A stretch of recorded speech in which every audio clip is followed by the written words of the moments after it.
Hello, Captains. Dark1331 here, and today we're going to be talking about the Kaiser and the new ranked season that they got out.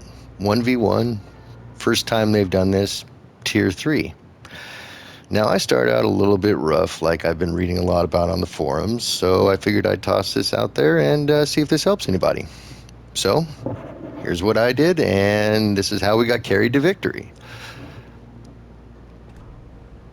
And we're going to go over here and look at the ship itself. So with this one, we went with a secondary battery modification 2, since we're going to be running a secondary build. Then we got our base upgrades for the ship at hand. Nothing special there. This is what our loadout looks like. Can't go into battle without the potato flag. And then the only booster that really makes a difference as far as performance goes. There you go. And then we're over here running at 46,400 hit points. Artillery's down at 22 8-second reload. Then over to our secondary, which is making this ship shine. 6.8 kilometer reach. Pushing it out there, keeping other battleships from capping the flag, applying extra pressure on them, forcing them out of their game in order to do something that is hopefully going to turn the tide in our favor. So let's dig into our captain and how we made this shine. We got Azur Lane Scharnhorst with the bonus to dispersion on a battleship. Can't ever have too much dispersion. We got Von Hipper for our secondary bonuses to range and grouping. Charles Madden, a little bit of reload.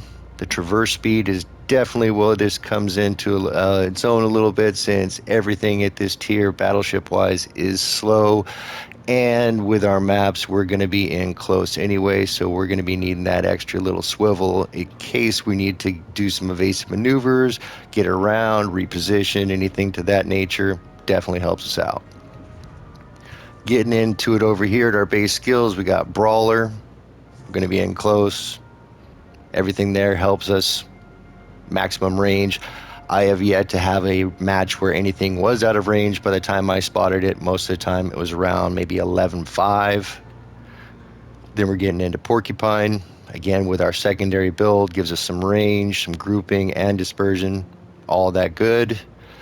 Then we're over here to our Firefighter, which is going to help us because pacing is definitely key in this battle, since you're not going to have any allies to rely on. This is going to be your timing as far as not being on fire, putting out the fires, timing those repairs. Matches generally, in my opinion, they don't last that long, or at least shouldn't. So early pacing out of the gate between putting out fires, alternating those heals, going to win you matches. And now we're down to Master Mechanic. All ties into what we previously talked about here with reload time, hit points, and charges. Charges I've never ran out. I don't think I've ever used more than 3.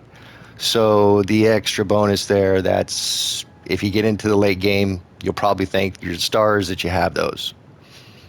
And now we're getting into the odd one, running with scissors. Something you should never do, except in this case. Since we're over here at Will to Rebuild, no allies, not really going to help you much.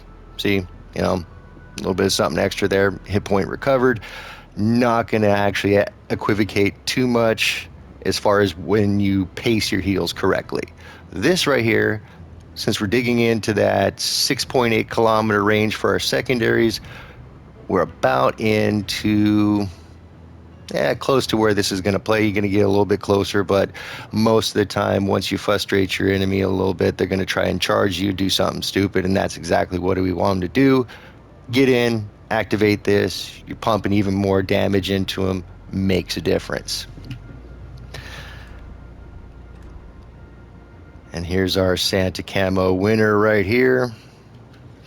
And let's dig into the other side of this. You can have all the greatest ships, stats, whatever. It's how you play. You got to keep those angles.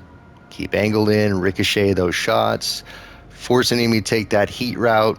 drops their damage down. You have to play a little bit more towards fire, or they're going to do something stupid, in which case then you're going to want to tilt a little bit in, angle those guns. Remember, pre-angling, set it in, absorb their salvos, wait for them to overcommit, show you a little bit more of that juicy broadside, get your damage up, force them to make even more stupid plays, and just keep doing what you're doing to force them to make more mistakes than you're going to make. That's all it is. Person who makes the least amount of mistakes, RNG permitting, is going to win these games. Hope this video has helped you captains out, and I wish you all the luck in this most recent season. Have fun out there.